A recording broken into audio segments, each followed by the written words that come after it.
Good morning mga Goryo. Arong Montaga naatay iskutan about sa LDR relationship, no? Long distance relationship. Na ako'y tulog ka tips nga akong ihatag sa inyo, ha, mababae man o lalaki, para magdugay ang inyong relasyon bisag layo mo sa matag usa, di ba? Ang una, honesty.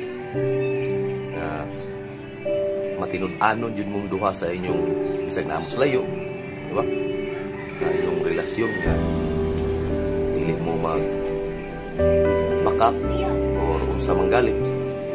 Ang ikaduha, trust, pagsalig sa inyong ang hinigugma nga tuwas layo o katupong na sa layo, pagsalig ko siya nga naadari sa Pilipinas nga dili sila magbuhat og binuang, di ba? Kasi usa o duha, honesty, trust. Ang ikatulo, ano siya pinaka-importante, ang patience.